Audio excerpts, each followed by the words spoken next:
গো, এত বৃষ্টি পড়ছে, গাছের ছাড়া আর ক্ষতি হবে না? না না গিন্নি, সেদিকে আমি সদা সতর্ক আছি। জমির চারপাশে নালা কেটে রেখেছি, নালা দিয়ে সব জল বেরিয়ে যাবে। আর যদি বাড়তি কেউ আসে, ওই নালার মধ্যে গাদাগাদি করে পড়ে থাকবে। বর্ষার মধ্যে আবার কে আসবে? সে আছে গিন্নি, আসার লোক অনেক আছে। না না না, অনেক বলবো না, ওই দুটো লোক আছে, তারা এতক্ষণে এসেও গেছে। আর নালার মধ্যে গাদাগাদি করে পড়েও আছে গিন্নি। তুমি কি যে আজে বাজে বকছো কে জানে। গো, শরীর খারাপ টারাপ হয়নি তো? গিন্নি, গোপালের ক্ষতি করার জন্য লোক এখানে আছে, তিনি আমার এই সব সহ্য করবেন কেন? ও, তার মানে ওই মন্ত্রী মশাই? তাছাড়া আর কি, দুয়ে দুয়ে যদি 4 হয়, আমার জমিতে আজকে রাতে বটা এবং ঘটা আছে, এবং ওরা দুজনে নালার মধ্যে পড়ে গেছে ইতিমধ্যে। কিছু বলবো না, শুধু দেখবেন যদি আমারও কিছু হয়। এই তো বুদ্ধিমানের মতো কথা বলেছো, আমাকে ধরে থাকো, দেখবে তোমার হিললে হয়ে যাবে। ব্যাস ব্যাস, আমি তো আপনাকেই ধরে আছি মন্ত্রী মশাই, আর চিরকাল থাকবো। ঠিক আছে ঠিক আছে, তোমার কথা আমার মনে থাকবে। এখন চলো, আমরা এখন সবার কাজ করব।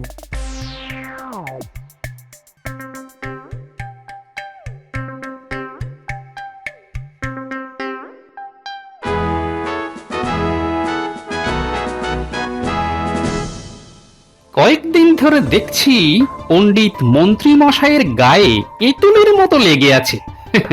জানে না যে মন্ত্রী নিজেকে ছাড়া কাউকে ভালোবাসে না। এসো এসো মন্ত্রী, বাবা তুমি একেবারে পণ্ডিতকে বগল দাবা করে নিয়ে চলে এসেছো। ডুগি তবলা। গোপাল, তুমি চমৎকার বলেছো। বলো বলো মন্ত্রী, সভার শুরুটা কিভাবে করব? মহারাজ, রাজপ্রাসাদে আসবার সময় আমি আপনার জমিটাকে দেখতে পেলাম। বিস্তীর্ণ জমি অনাবাদি হয়ে রয়েছে, এটা নিয়ে আপনার সঙ্গে কিছু কথা ছিল। হ্যাঁ হ্যাঁ হ্যাঁ, তুমি খুব ভালো কথা মনে করিয়েছো। মানে আমার মনে কয়েকদিন ধরে ঘুরছিল এই জমিটার কথা। ভালো করেছো মনে করিয়ে। জমিটা কাউকে দিয়ে আপনি দেখি আমার মনের কথাটাই ধরেছেন। আপনি যদি কাউকে দিয়ে জমিটাকে চাষ করান, তাহলে যা উৎপন্ন হবে তার অর্ধেক জমিটা কাউকে দিয়ে। ঠিক বলেছো মন্ত্রী, কাউকে দিয়ে চাষ করাতে হবে। মানে আমি তো আছি। না না না না না, তোমার অনেক কাজ। চাষের জমি চাষ করানোর জন্য ও গোপাল আছে। গোপাল, তোমার কাজ হলো তুমি জমিটা চাষ করো। চাহ, উস্কে গেল। মহারাজের এই গোপাল প্রেম আমার একদম সহ্য হয় না। মুখ থেকে কথা খসলো কি না খসলো, অমনি গোপালের ভাগে জমি চলে গেল। অসহ্য।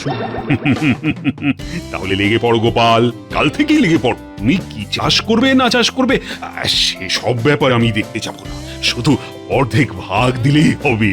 ঠিক আছে মহারাজ, আমি কাল থেকেই জমি চষা শুরু করব। উপযাজক হয়ে আমি খবর দিলাম মহারাজকে। মহারাজ পুরো জমিটা গোপালকে দিয়ে দিল। দেখি কিভাবে কাজ করে। তাহলে জমির ব্যাপারটা মিটে গেল। তা রাজসভার আর কি কাজ আছে মন্ত্রী? আহা, সেটা নিয়ে তাড়াতাড়ি আমরা রাজকার্য শুরু করি।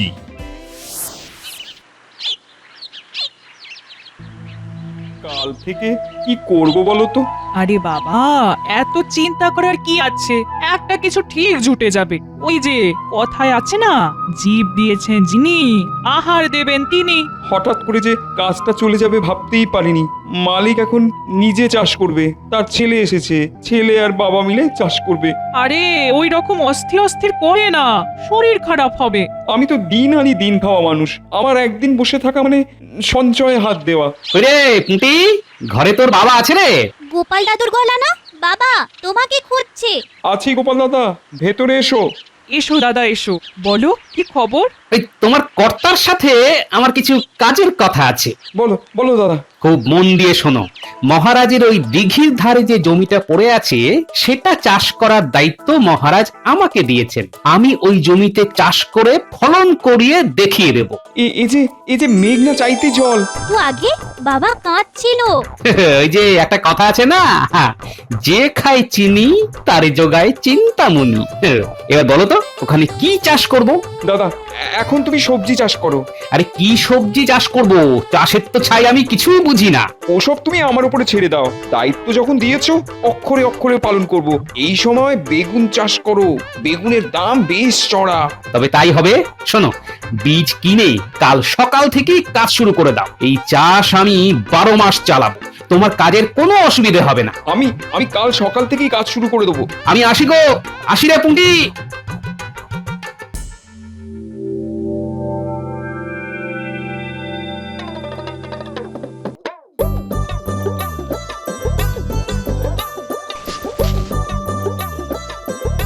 শুনছো গিন্নি, খবর আছে গো, খবর, সুখবর। খবর? বলো বলো বলো, শিগগির বলো। তোমার মুখে তো চট করে সুখবর পাওয়া যায় না। এই বলো বলো, সুখবরটা তো বলো।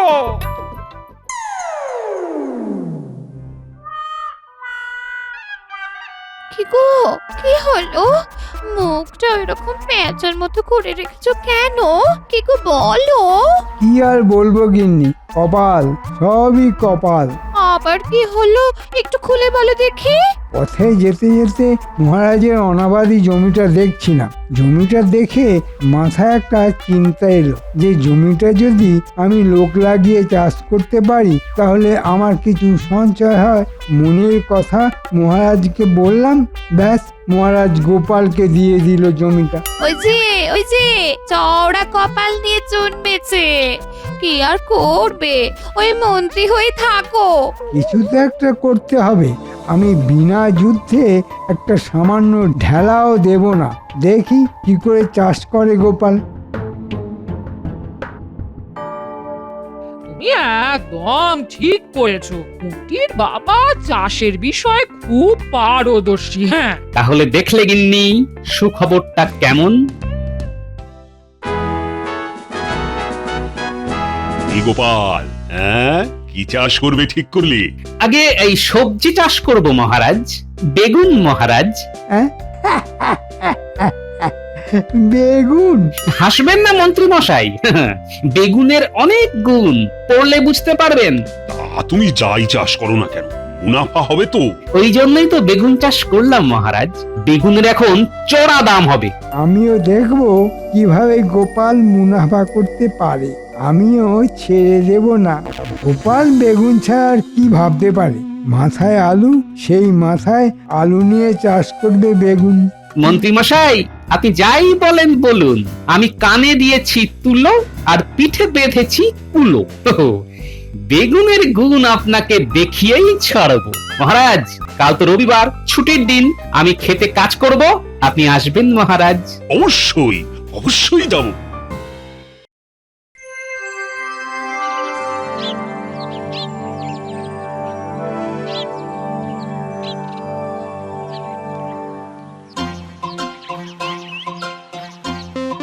বাহ বাহ বাবা, তুমি তো দেখছি করিতকর্মা লোকে, একদিনে জমিটা একেবারে ঠিকঠাক করে রেখেছো। গোপাল দাদা, তুমি একটা কাজ দিয়েছো, এই অসময়ে আমাকে ঠিকঠাক করে কাজটা করে রাখতে হবে না? আজ মহারাজ দেখতে আসবেন কিরকম কাজ হচ্ছে। মহারাজ খুব খুশি হবেন, দেখো গোপাল দাদু। মহারাজ যে খুশি হবেন সেটা জানি বুঝলে, কিন্তু তার সাথে সাথে একজন যে প্রচন্ড জ্বলবে সেটাও জানি। কে চলবে গোপাল দাদু? কে আবার? মন্ত্রী মশাই। আমার সৌভাগ্যে তো একজনই জ্বলে। গোপাল দাদু, ওই দেখো মহারাজ আর মন্ত্রী মশাই আমাদের দিকেই আসছে, সাথে আবার পণ্ডিত মশাইও আছে। এইবার মন্ত্রী মশাইয়ের জ্বলুনি শুরু। বাবা বাবা গোপাল, তুমি তো একদিনে জমিটা দারুণ ভালো একটা ব্যবস্থা করে রেখেছো। মহারাজ, চারা লাগানো শেষ হয়ে গেছে, এবার রোজ যত্ন আত্তি করতে হবে, পরে ফলন হবে। আর এ সবই হয়েছে মহারাজ এই পুঁটির বাবার জন্য। ঠিক লোককে ঠিক জায়গায় বসানোর জন্যই তোমাকে এত ভালোবাসি আমি। আজ ওই জমিটা আমার হতো, হ্যাঁ, আমার বাড়া ভাতে ছাই দেবার জন্য গোপাল সব সময় প্রস্তুত। কি মন্ত্রী মশাই, কি ভাবছেন? কি আর ভাববে, দেখছে তুমি কত সুন্দরভাবে জমিটাকে চাষযোগ্য করেছো। কি বলো মন্ত্রী? হ্যাঁ, গোপালের কাজ সত্যি প্রশংসার দাবি রাখে। হ্যাঁ, আপনি ঠিকই বলেছেন, তবে এর থেকেও ভালো করা যেত। তুমি থামো তো, কাউকে মন খুলে প্রশংসা করতে তো দেখি খালি আমাশা রুগীর মতো কতিয়ে কতিয়ে প্রশংসা করো। আরে মন খুলে প্রশংসা করো, দরাজ গলায় প্রশংসা করো। এ আমার একার কাজ নয়, আর এ আমার দ্বারা হতোই না। এ সবই করেছে ওই কুটির বাবা, তাই যাবতীয় প্রশংসা কুটির বাবারই প্রাপ্য। না, একটা কিছু ব্যবস্থা করতেই হবে। রাতে এসে চারাগুলোকে ঘেঁটে দিতে হবে, আর আমাকে এই কাজে সাহায্য করবে বটা ঘটা। মহারাজ, আমি এবার ঘরের দিকে যাই, মধ্যাহ্ন ভোজের সময় হয়ে গেছে। সে কি মন্ত্রী, আমাকে একা রেখে তুমি চলে যাচ্ছ কোথায়? আমাকে রাজসভায় পৌঁছে তারপর তুমি মধ্যাহ্ন ভোজন করতে যাবে। যথাজ্ঞা মহারাজ। চলো চলো গোপাল, খুব ভালো কাজ করে যাও, আরে ফল হবেই। চলো চলো পণ্ডিত। শোনো কুটির বাবা, ওই মন্ত্রী মশাইয়ের ভাবগতি কিন্তু ভালো নয়, বুঝলে? সেটা আমিও দেখছি গোপাল দাদা। মন্ত্রী মশাই জমির ক্ষতি করতে পারে, তাই না রে পুটি? তাহলে কি করবে গোপাল দাদু? কুটির বাবা, আকাশে মেঘ আছে, বৃষ্টি হতে পারে, তাই চারধারে ভালো করে নালা কেটে দাও। আমি বুঝে গেছি গোপাল দাদা, আর বলতে হবে না। এই যে বটা ঘটা, কাজের কথা আছে। বলুন মন্ত্রীমশাই, কি সেবা করতে পারি? দিঘির পারে মহারাজের জমিটা জানিস তো? হ্যাঁ, আপনি যেটা নেবেন বলেছিলেন। আর জমিটা পেলে ওই জমিটা আমাদের ভাগে চাষ করতে দেবেন বলেছিলেন। এসব এখন ইতিহাস। 7 মণ তেলও পুড়ল না, রাধাও নাচল না। তার মানে ওটাই এখন গোপালের হাতে। গোপাল ভাগ চাষ করছে ওই পুঁটির বাবাকে দিয়ে। যা, নেপই দই মেরে দিল। তার মানে আমাদের কাজ হবে গোপালের বাড়াপাতে ছাই দেওয়া। কি ঠিক বলেছি? একদম ঠিক বলেছিস। আজ রাতে গোপালের জমিটাকে একটু লন্ডভন্ড করে দিতে হবে। এ তো আমাদের কাছে কোনো কাজই নয়। অগ্রিম কিছু দিন মন্ত্রী মশাই। এই নে 4টে মোহর। ঠিক আছে, আজ রাতে আপনার কাজ হয়ে যাবে।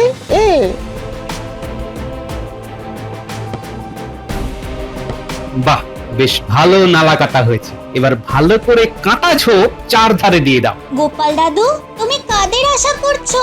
বটা আর ঘটা মন্ত্রী মশাইয়ের বিশ্বস্ত লোক। আকাশে মেঘ করেছে, বৃষ্টি আসবে, আর অন্ধকারে বটা ঘটা এলে নালায় বসে কাদামাটি মাখবে। চল রে সবাই।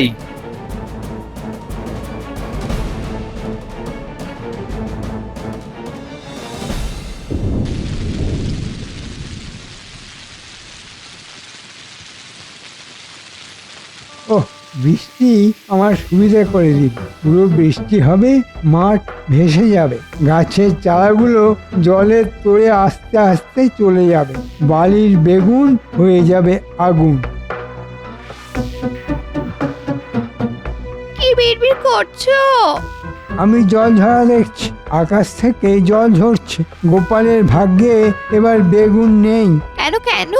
তুমি আবার কি পাকা ধানে বই দিতে গেলে? বটা আর ঘটা দুজনে আজ গোপালের ক্ষেত করবে ফর্সা, সঙ্গে সাথ দিল রাতের বর্ষা। আরে বাবা, কিরকম ছন্দ মিলিয়ে দিলাম।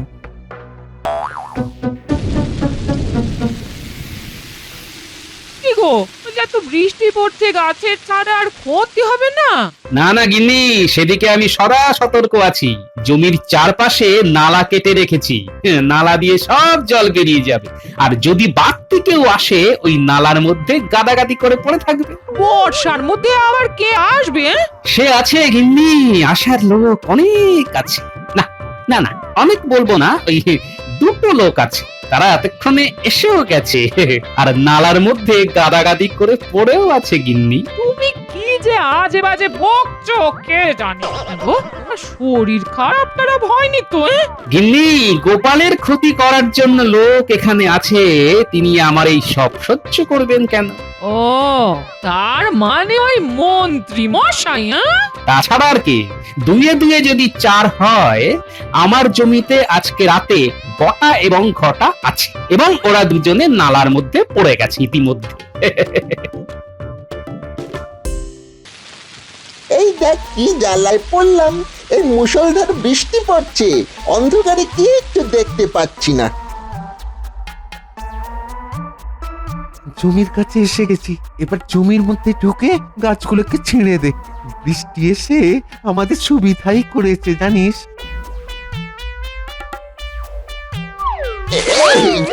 এই যে নালার মধ্যে পড়ে গেলাম, এখানে বড় নালা কাটা। ঘটা রে, আমাকে তোল, আমাকে তোল রে তোল। এই দেখো দেখো কাণ্ড, আমি নালার মধ্যে ঢুকে যাচ্ছি রে। বাবারে বাবা, আমিও তো পড়ে গেছি রে। আমার বোধহয় এই পাটা ভেঙে গেল রে। গোপাল মহা চালু লোক, বাবা ওর নালা কেটে গেছে। গোপালের বুদ্ধি মন্ত্রী মশাইয়ের থেকে অনেক বেশি। বাবারে এই বোটা, এই বোটা, আমরা ক্রমশ এই ডুবে ডুবে আমরা আর কালকের সূর্য দেখতে পাবো না রে বাবা। কাল সকালে উঠে আগে আমি যাব জমিটা দেখতে। এতক্ষণে বটা আর ঘটা জমির সর্বনাশ করে দিয়েছে। নাও গোপাল, এবার তোমার ফাটা কপাল। কি হচ্ছে বলো তো গিন্নি, কেবলই ছন্দ মিলে যাচ্ছে। তার মানে তোমার ভাগ্যে এবার সব মিলে যাবে। কি গো পুটির বাবা, এই বৃষ্টিতে চাষের কোনো ক্ষতি হবে না তো? এই বৃষ্টিটা খুব দরকার ছিল। আর চারিদিকে নালা কাটা আছে, জল জমবে না জমিতে। ভাগ্যিস গোপাল দাদা নালা কাটার কথাটা বলেছিল। ওটা তো বটা ঘটার জন্য বলেছিল। এক তীরে দুটো শিকার। চলো ঘুমিয়ে পড়ো, কাল খুব ভোরে জমিতে যেতে হবে। ঘুমিয়ে পড়ো গিন্নি, কাল খুব ভোরে জমিতে যেতে হবে।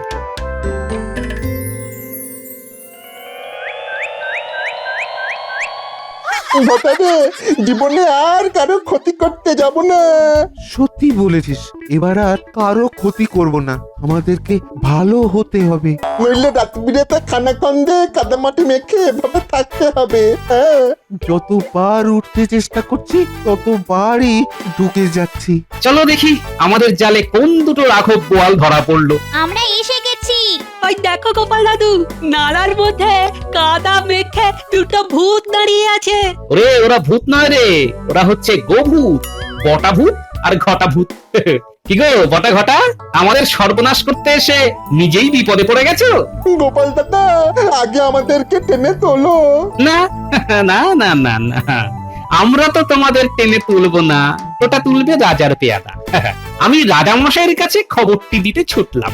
এই আমার বানর সেনা, তোরা একটু দেখিস।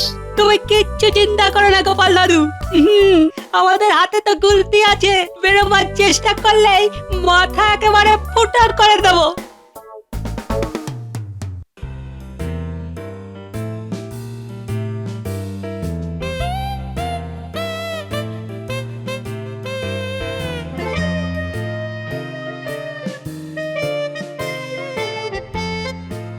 কি গোপাল, এত সকালে ছুটতে ছুটতে আমার এখানে? মহারাজ মহারাজ একবার চলুন পেয়াদা নিয়ে। দেখুন দেখুন আমার জমির কি সর্বনাশ করতে চেয়েছিল আপনার মন্ত্রী মশাই। সে কি কি বলছো? আমি কিছু বলছি না মহারাজ, আপনাকে আপনাকে কয়েকটা জিনিস দেখাবো, তাই জন্য সকাল সকাল আপনাকে ডাকতে চলে এসেছি। চলো চলো তো গোপাল, দেখি মন্ত্রী আবার কি কাজ করলো। পেয়াদা তুমি পেছনে পেছনে এসো।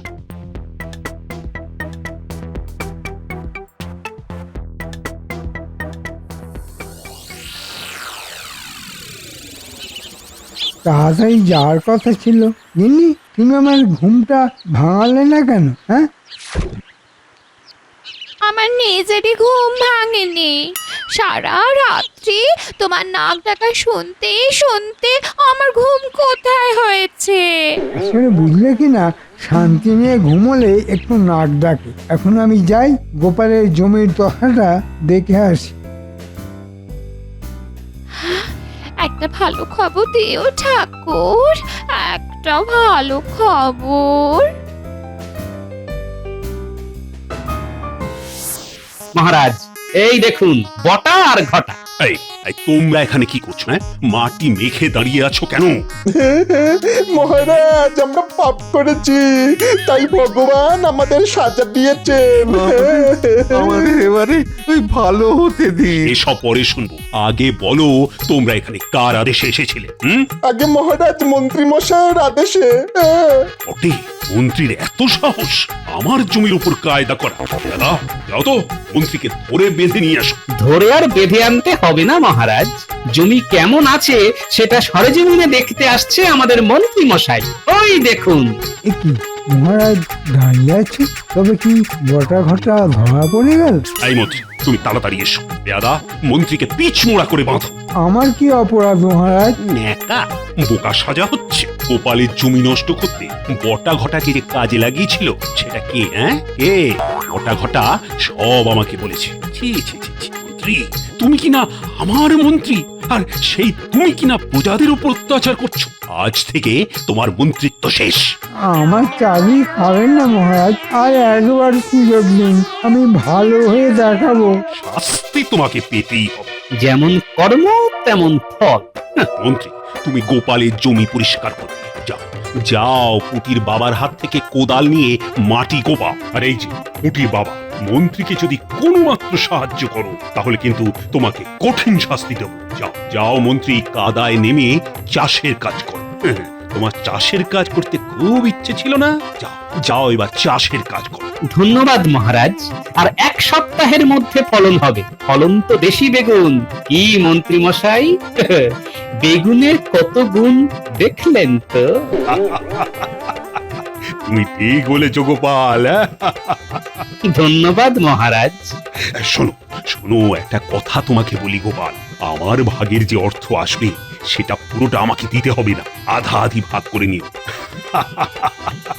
আমি অল্প হলেই খুশি, আমার প্রজারা যেন সুখে শান্তিতে থাকে, এটাই শুধু আমার চাওয়া। মহারাজের জয় হোক।